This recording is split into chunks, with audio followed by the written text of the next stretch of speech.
နင်္ဂနွေသားသမီးချင်းမိတ်ဆွေအားလုံးမင်္ဂလာပါတနင်္ဂနွေသားသမီးများအတွက်တပတ်တာမှာကြုံတွေ့လာနိုင်သောကံကြမ္မာအဆိုးကောင်းတွေကိုကျွန်တော်ကတားတော်နမိတ်ဖတ်ကြားပေးမှာဖြစ်ပါတယ်ကျွန်တော်ကတော့အယူတော်မင်္ဂလာချမ်းမှာဆရာဇေယျနောင်ပဲဖြစ်ပါတယ်နော်ဒီတော့တနင်္ဂနွေသားသမီးချင်းမိတ်ဆွေတွေဒီယခုကျွန်တော်တက်တော့ကောက်လေးကိုကြည့်ရှုနေဆိုရင်အပေါင်းလေးတွေနှဲအသေးလေးတွေပေးပြီးတော့မှန်လေးတွေကိုလိုရာဝင်မှန်ခဲ့ကြပါအောင်နော်ဒီတော့တနင်္ဂနွေသားသမီးချင်းမိတ်ဆွေတွေဒီတပတ်တာကာလမှာလူမှုရေးပိုင်းနဲ့ပတ်သက်ရင်ဘလို့ကံကြမ္မာကြီးကြုံတွေ့နိုင်လဲဆိုရင်လူမှုရေးမှာကိုယ့်ရဲ့အထက်လူကြီးအကြီးအကဲတွေရဲ့ချုပ်ချယ်ခြင်းချီနှောင်ခြင်းနော်ပိတ်ပင်တားဆီးခြင်းဒီလိုကိစ္စတွေကြုံရတတ်ပါတယ်နော်အလုံးမှာဆိုရင်အလုံးမှာနော်ဌာနဆိုင်ရာဆိုဌာနဆိုင်ရာမှာနော်ကိုယ့်ရဲ့နေအိမ်မှာဆိုရင်နေအိမ်မှာကိုယ့်ရဲ့လူကြီးနော်အကြီးအကဲပိုင်းတွေရဲ့ချုပ်ချယ်ခြင်းချဲ့လဲခြင်းစိုးမိုးခြင်းနော်ဒီလိုကိစ္စရပ်တွေကိုခံစားတတ်ပါတယ်တွေ့ကြုံရတတ်ပါတယ်လူမှုရေးဘက်နဲ့ပတ်သက်ရင်တော့အကူအညီထောက်ပံ့ဒီတပတ်တာမှာအနှဲငယ်နဲ့သာရရှိပြီးတော့တားဆီးပိတ်ပင်မှုတွေနဲ့နှောက်ယှက်မှုတွေပုံမှုနေရနေတတ်ပါတယ်နော်လူမှုရေးပိုင်းမှာတော့သတိနဲ့ထားပြီးတော့နေသင့်ပါတယ်နော်ဒီတပတ်တာမှာစီးပွားရေးနဲ့အလုပ်ကိုင်ဘက်မှာတော့လှုပ်ရှားရှိတာတွေရေဝုံလှုပ်ဆောင်နိုင်ပါတယ်နော်ဒီတော့ကိုကဒီအလုပ်တစ်ခုကိုလုပ်မယ်ဆိုပြီးစဉ်းစားဆုံးဖြတ်ထားတဲ့လူတွေအတွက်လုပ်ပါလို့ဆရာအကြံပေးခြင်းပါတယ်နော်ဒီတော့အလုပ်ကနေပတ်သက်ရင်ရှေးရဝေးသိစဉ်းစားမနေပါနဲ့ရဲဟွန်လှုပ်ဆောင်ခြင်းဖြင့်အောင်မြင်မှုတွေရရှိနိုင်ပါတယ်နော်ရှေ့တိုးအောင်မလို့နောက်ဆုံးအောင်မလို့ထင်တယ်လို့ဆိုရင်ရှေ့တိုးလှုပ်ဆောင်ပါလို့ဆရာကအကြံပေးခြင်းပါတယ်ငွေကြေးနဲ့ပတ်သက်ရင်တနင်္ဂနွေသားသမီးချင်းမိတ်ဆွေတွေဒီအလွန်အမတန်ငွေကြေးကံကောင်းနေပါတယ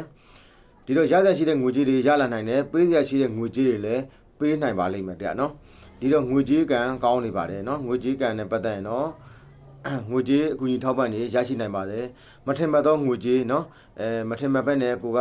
ရရှိတဲ့ငွေကြေးတွေလည်းကိုယ့်ရှိကိုရောက်လာတတ်ပါတယ်တဲ့နော်ကိုမျှော်လင့်မထားတဲ့ငွေကြေးတွေရလာတတ်ပါတယ်တစ်ချိန်ကကိုချီးငှားထားတာဒါမှမဟုတ်အကူအညီတောင်းထားတာဒီလိုငွေကြေးတွေဆိုရင်အခုချိန်မှာတွားရောက်ပြီးတော့အကူအညီထပ်တောင်းလိုက်ပါကျင်းသေးပါရနိုင်ပါတယ်တဲ့နော်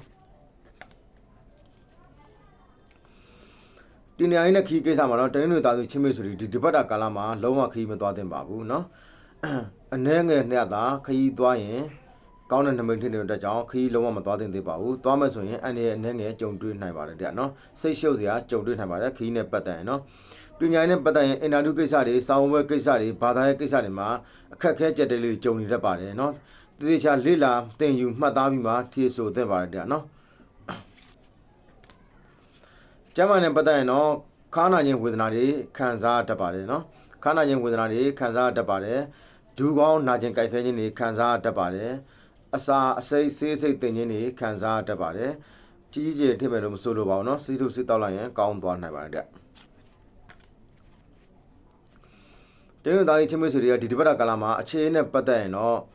ဂျားလူ2ဦး2ယောက်ကြောင့်ကိုချစ်သူ2ဦးစိတ်ဝမ်းကွက်တတ်ပါတယ်နော်ဂျားလူ2ဦးလည်းမဟုတ်ပါဘူး2ဦး2ယောက်ကြောင့်ကိုရဲ့ချစ်သူ2ဦးစိတ်ဝမ်းကွက်တတ်ပါတယ်အတွေးတွေလွဲချော်သွားတတ်ပါတယ်နော်အတွေးလွဲချော်သွားတတ်ပါတယ်စိတ်ဝမ်းကွက်တတ်ပါတယ်ချစ်သူ2ဦးနော်ချစ်သူ2ဦးအစင်တီဖို့ဒီတပတ်တာမှာနဲပါတယ်အိမ်တော်နဲ့ပတ်သက်ရင်ကိုအိမ်တော်ဘက်ကိုအကြောင်းပြုပြီးစိတ်ရှုပ်စရာစိတ်ညစ်စရာတွေကြုံရတတ်ပါတယ်နော်ဒီအတွက်ကြောင့်ကိုရဲ့အိမ်တော်ဘက်နော်ကာကိုဘောအထင်နဲ့စောင်းတာတွေအထင်နဲ့လွဲတာတွေဒီလိုဆွတ်ဆွဲတဲ့စကားတွေပြောဆိုခြင်းကြောင့်ကိုမှစိတ်ကျဉ်ကျက်ပြီးတော့လူပင်ပန်းစိတ်ပင်ပန်းကြုံနေရတတ်ပါတယ်နော်စိတ်မောလူမောထစ်နေတတ်ပါတယ်ဒီအတွက်ကြောင့်အိမ်တော်ဘက်နဲ့ပတ်သက်ရင်တော့လုံးဝဂျင်းနဲ့ကြက်ထဲမှာပိတ်မိနေလို့ခံစားနေရတတ်ပါတယ်နော်ဒီတပတ်ကာလမှာတင်းရသားစုချင်းမိတ်ဆွေတွေကအရေးကြီးသောလုပ်ငန်းဆောင်တာတွေလှုပ်ဆောင်မယ်ဆိုရင်တော့ဝတ်ဆင်သောအယောင်တွေကတော့မီးခိုးရောင်နော်မီးခိုးရောင်အသားရောင်ဒီလိုဝတ်စားတွေဝတ်ဆင်ပြီးတော့ကံရဲ့ထောက်ပံ့တွေကိုကောင်းစွာရယူနိုင်ပါတယ်နော်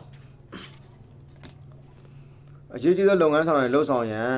နော်အထူးရေရအနေနဲ့တပတ်တာလုံးကံအညံ့တွေအားလုံးတည်တောက်ကောင်းကျိုးလိုရန်ဆိုင်ရရှိစေရန်လှုပ်ဆောင်ရမယ်ရေရကတော့